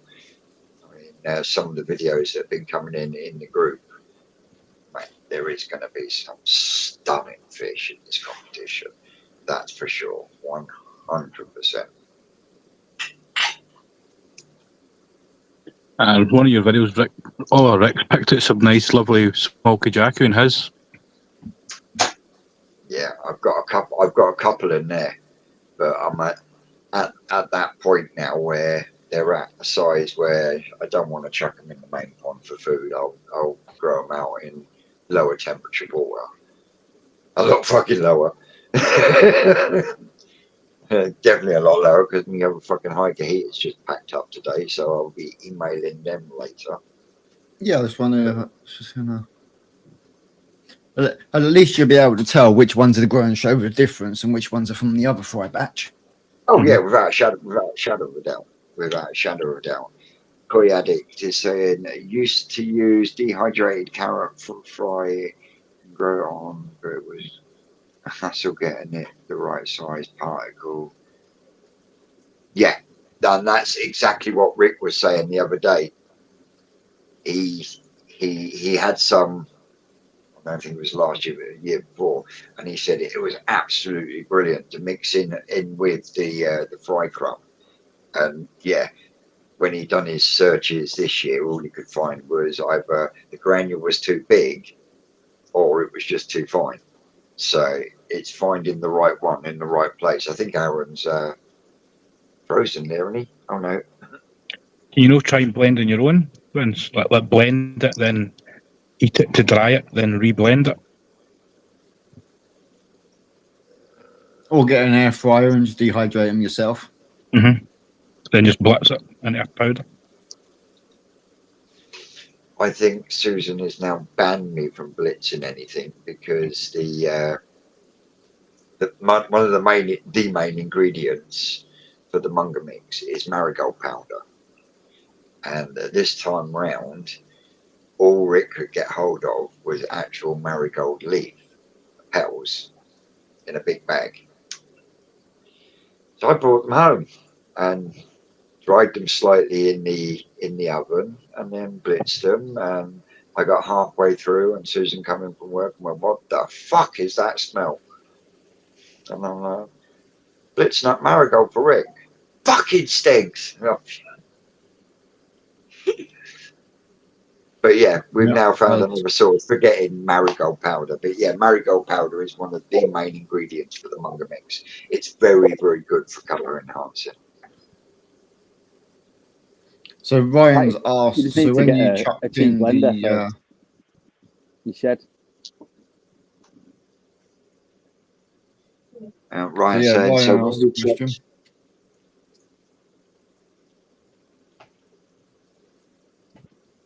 Yes, Ryan. Yes, Ryan.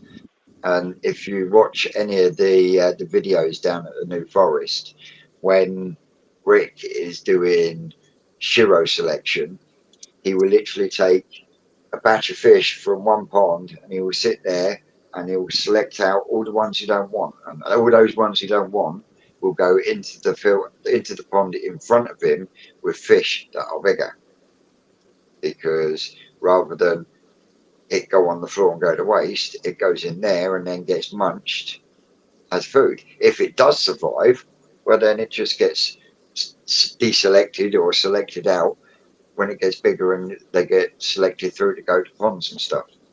Yep. And then Gav's got a question for Aaron. How's the fines filter modification on the Nexus? It's still work in progress. The 70 micron was too fine, so I separated it, put 300 micron in, 400 micron in, which then just didn't seem to do a lot. So I've ordered an in-between mesh to go in the middle. And hopefully that might be the sweet spot. Maybe the Burton's mesh that I got originally is just too good to do it without some form of automatic cleaning on it. Mhm. I was cleaning it I couldn't get it past 4 hours. But then the 400 micron that I put in it, I could leave it in there 5 days and it'd hardly do anything. So it needs to be between the two. Yeah. Once I am still doing a video on it, but when I'm spending a week and a half testing one and then a week and a half testing another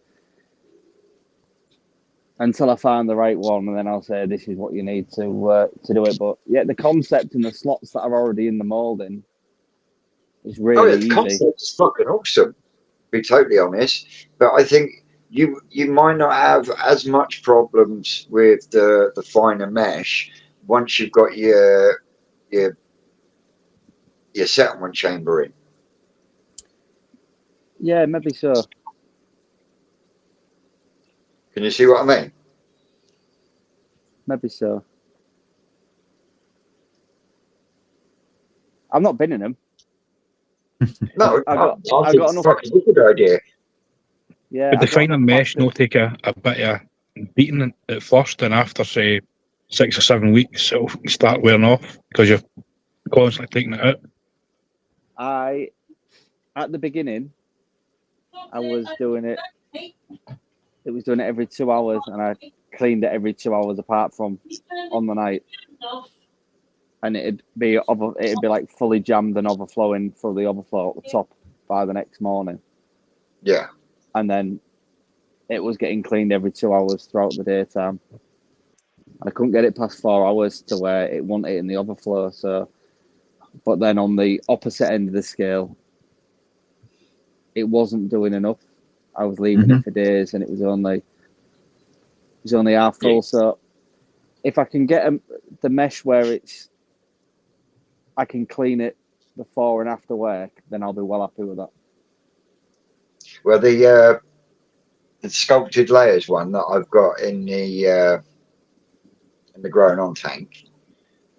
When I first put that in, I was cleaning it every other day, but I've now gone up in temperature a little bit more, and I've upped feeding, and yeah, I'm cleaning that twice a day at the moment.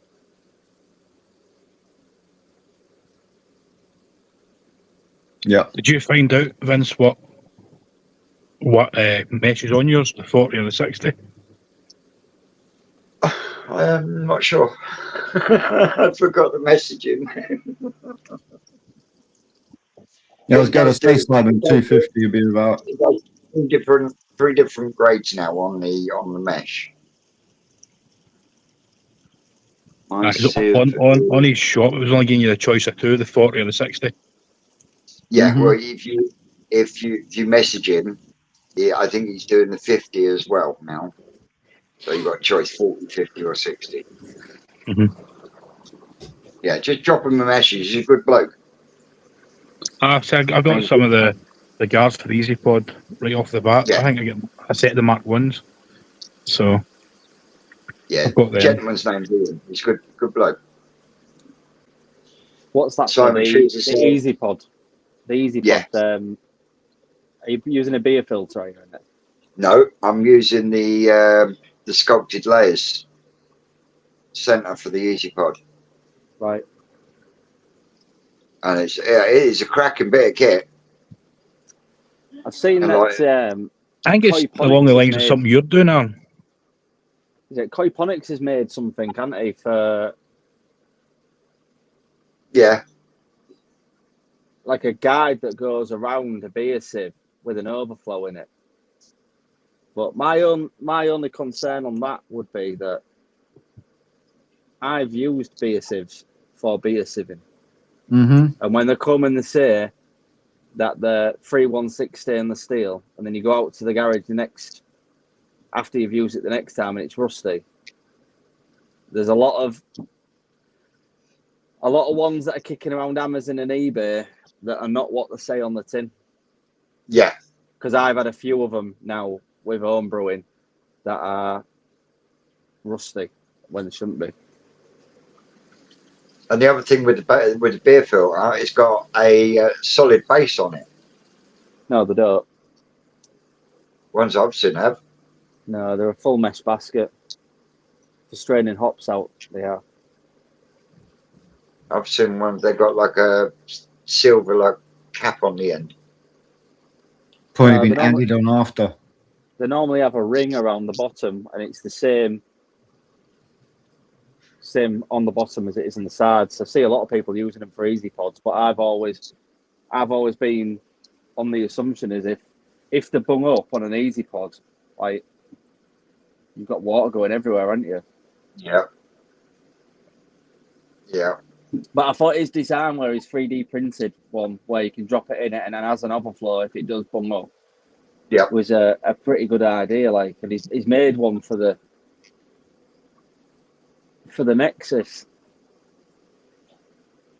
But I think it's all down to choosing the right micron mesh for it. So I'm hoping that's here at the beginning of the week. Like, have another go with that.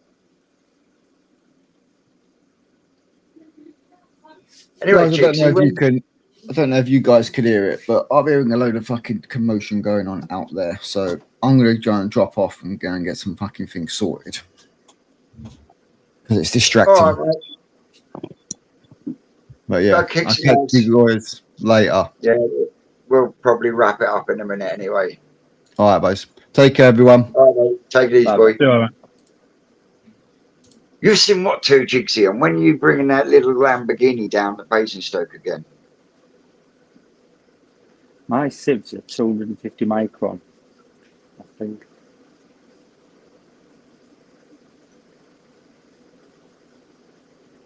Yeah, I've done the same with filter socks, Jigsy. They'll stop using them because they're a pain in the ass. You reading the comments, Aaron? I'm trying to, yeah. Simon says my sieve is 250 micron, I think, and an overflow has 200 micron sock as they have returning back to the main pond outlet. As the filter floss, 5 micron, then KK sponges, then Jack mat, and that's the first Mana Bay. Cool. Yorkshire Koi was asking, stainless steel with a question mark. It is stainless steel, mate. It was a drum filter that has been cut up to put inside there. So it's definitely stainless steel because it said Burton's on the packet, and I won't imagine they'd try and blag anybody. No, definitely not. Yeah, but you're also running a big under tank filter system, aren't you, Seska? Oh no, Will's burnt the chicken. Too busy watching us. Will, what you like? Aaron, how do you see the comments? I can't see any of them. See where underneath where it says Mike Cam chat? Yep. Click chat and then click comments at the top right, and then you can see everybody's comment. All right. There we go. See, we're all learning today, look. Okay, I don't know. Definitely. I'll turn you I around, like Vince. that glass, Vince. I'm like one of them. You got any spares? I'll do some trades at the National here. Got my beer stein. Yep. The only one in existence. I'll trade you one. Might do. I'm still on the hunt for someone who can do embroidery and stuff. Gab did give me a number, and I am going to speak to the gent. I've got a friend in Belfast that does all that. He does all my embroideries for my fishing and all that. Ooh, It does. It does embroidery and printing as well now. Because what I want to do is I want to get. Susan's bought me some nice new red and black hoodies, so I want to get some bits done on there. But I also want to get 2 limited edition ones done that I can give away after the national. I'll give my phone, see if it's alright for me to pass on his number, mate, and I'll drop you in a telegram later on. Yeah. I think for me now, I was looking for somewhere local to get stuff done, because I'd sooner text someone a hoodie and ask them to do it rather than getting their hoodie, because they generally never fit very well, do they, when you get them from online?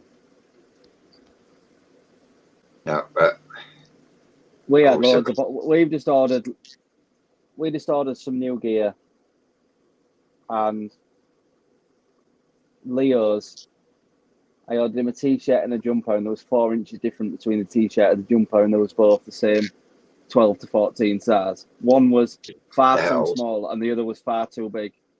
And the printing colour of the Humber Koi logo was a completely different colour on both of them. I was like, you can have them back. Don't fucking blame me, Mush. I don't blame you. I'll drop you a number as well, Aaron, to see what you can do for these. Yeah, I said, you know what we're going to do is, I'd sooner just buy a hoodie for Leo that I can try and fits him and give them or send them to someone that can make it right, because for kids, man, it's real hard ordering online. I can order a medium from anywhere and it fits, but for Leo... Well, he does a lot of stuff for schools and that over at Belfast, so he's used to doing that, like the Leavers hoodies and all that stuff. I did look at them to be fair, but they just didn't seem to.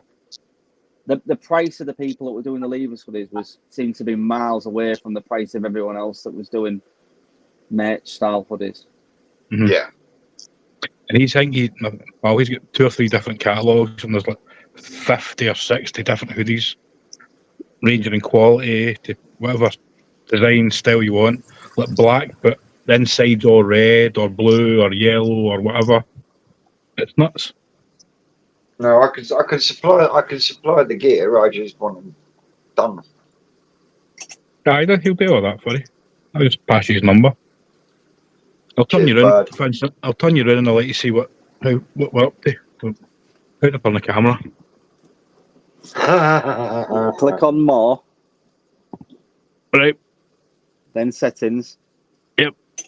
Then camera. And then front. Ooh. Oh, that nearly landed on my head. There we go.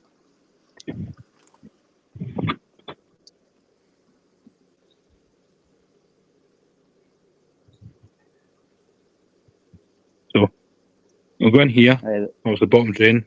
There'll be 1 return here and 1 return there for the filter. So getting there. So we'll go from Easy Pod into a 210 litre bio bin, and it will return up there and into here. It'll come out one of the shotguns. Then another one will come out here and into a Tempest or a Sludge, then into the down back and into the other one. That'll teach me. And that's all that. Electric's all plumbed in, just need to get the other stuff. Yeah, that's looking sweet, George. Slowly but surely getting there, mate. Yeah, that's looking sweet. 100%. Looks good, mate. I'd love a growing tank like that. It needs to happen. I've got enough garden to have one. I just need to convince the captain to sacrifice it. And the copings are going to be mahogany wood, the same as the step. Mm-hmm. So this ties different in, but yeah, I bet you do, Jigsy. Jigsy says I like wood. got wood. Anyway, guys, that's us hitting the 2 hour mark, and I've got one more filter to finish off because it's still boiling out there. Well, if you can't say it's not a good boil. Just before you go, I see that Life Around the Koi Pun's put big shout out to Greenwood Aquatics in Hull. I visited him not so long back, and I know that that Jamie's just got a Draco drum from him. It's a pretty good little setup the guy's got, because there is no koi shops within an hour of my house. Well, within an hour of my house, there's two, but you have to travel that far. So if you needed treatments, or you needed a rubber hose, or you needed anything, you are going to garden centres. So it's quite good that someone has opened something up where you could go get stuff that you need. I'd seen that Jamie just posted on his channel that he'd had him down and fitted a Draco, which fitted a Draco drum on a vortex. On a vortex, I fucking love it.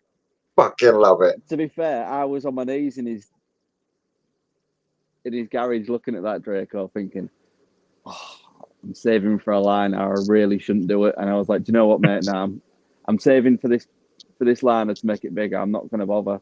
But I'm glad someone's, because it was a bargain as well. He wanted 400 quid for it. So, oh mate, fucking result.